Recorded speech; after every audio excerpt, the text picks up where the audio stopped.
Okay, I was looking back at my videos and saw that it's been about 1 year since I've gotten into Eurorack, so I thought I would attempt a little bit of a recap or review video, like what my thoughts on the whole format are and what I've chose to get in the first year and just how it's been as an experience overall. So to get started, like we're in year two technically, it's been like a year and a week or something like that. So I have a new module for year two. It's a Effects Aid Pro from Happy Nerding. Um, it's a multi-effects module, does a lot of different things. I got the Pro version because it has a screen, which you can't really see. But we can just turn it up and hear what's going on.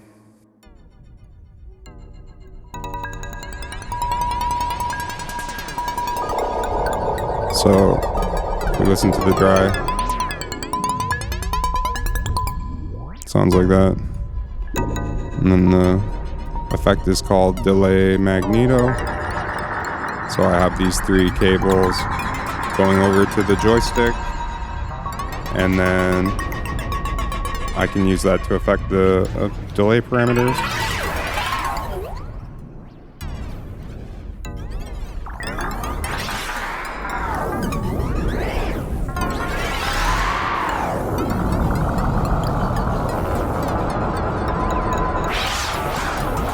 So I thought it was about time to add a dedicated effects module to the rack. I already had the disting, which can do a few effects. It's pretty good, really, but I thought something with some more reverbs and things like that might be kind of cool.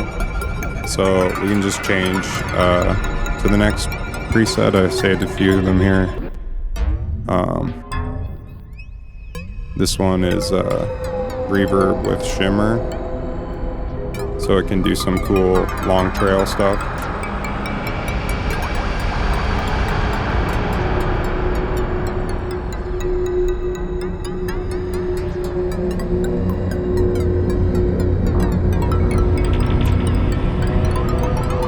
But this isn't really supposed to be a module demo of the effects aid. But I think this kind of thing, like joystick controlling a multi-effects module, that's one of the strengths of Eurorack. Like, I'm coming from the Behringer 2600 and the Syntrex and also the 5U modular, but Eurorack is kind of another level of complexity and just like a huge rabbit hole. There's like 13,000 modules or something.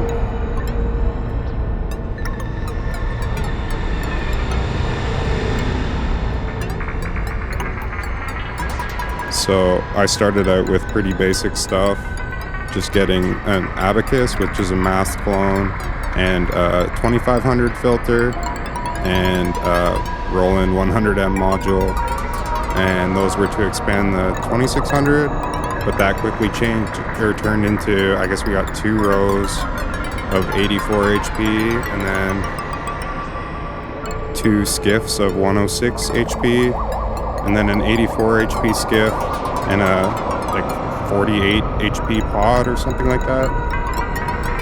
So quite a bit for 1 year, but it's been very fun so far and I've learned a lot. So I view it a little bit like taking an electronic music course, because you can learn so much online.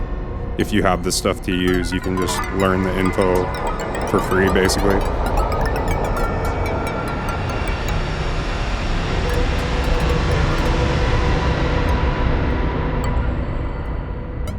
So some downsides of the format, especially compared to 5U, but even compared to the 2600, is it's very small Eurorack, especially the modules with these little knobs, and if they have the jacks like that. Not every cable is thick, like here's a few different cables, but this kind of stackable, if you have these plugged into here, you might not even be able to adjust the knobs without unplugging the cable. It's like that tight. So on 5U you have a lot of room. Even in a dense patch you can always get your hand in there. So, but if all these modules were 5U, the thing would be huge. Like, this already takes up a ton of space. I don't know what the count is overall for oscillators and filters, but it's probably something like 6 oscillators and 6 filters or something like that, and then a bunch of utilities.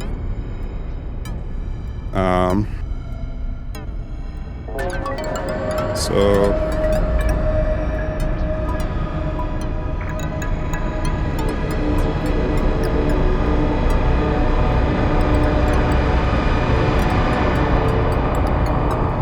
just switch the effect.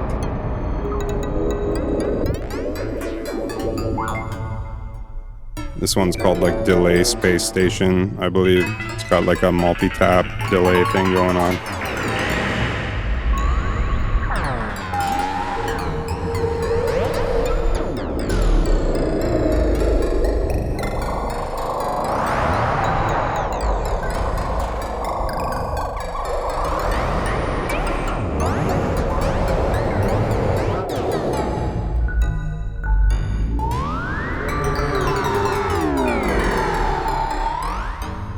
So yeah, CV controlling effects is pretty cool. Like, I'm happy with the effects I use in the computer, the UAD plugins and sound toys and some hardware effects and things like that. But none of them have CV control, so it's pretty cool.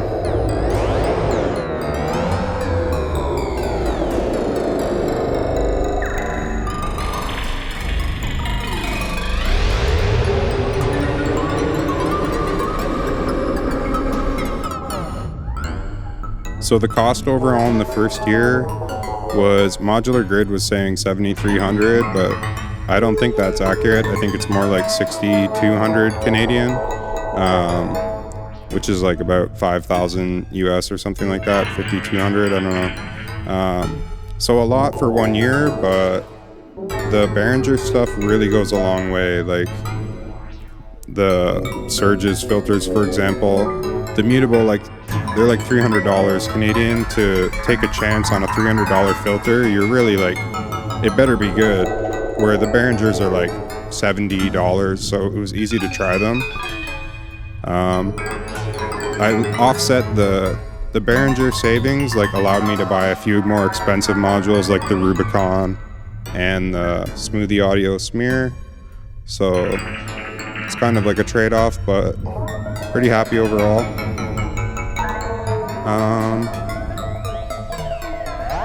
Switch the effect again.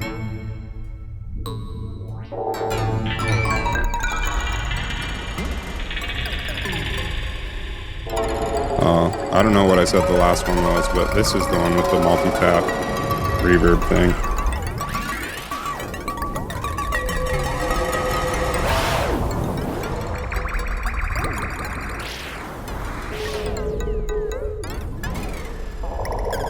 It's one thing that is maybe like how you set up Eurorack definitely affects its usability.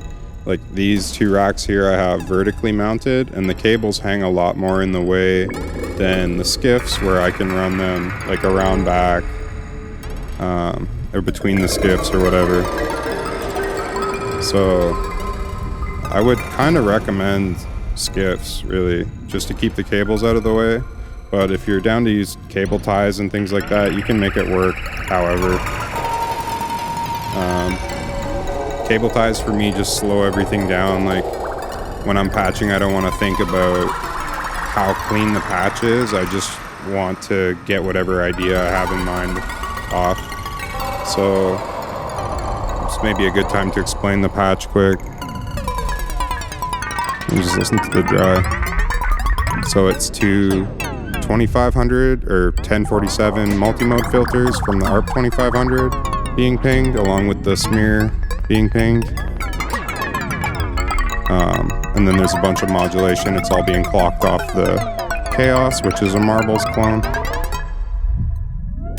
And then the joystick is controlling the effects, so just mixing them with these little 2 HP mixers.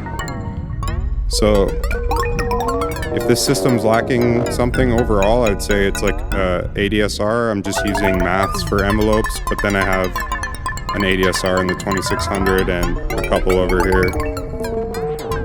So overall, I'd say Eurorack is pretty good if you have the time and money. If you're pressed for time, you might not be able to learn the modules and really get the most out of it. So that's all the time for this video. Thanks for watching.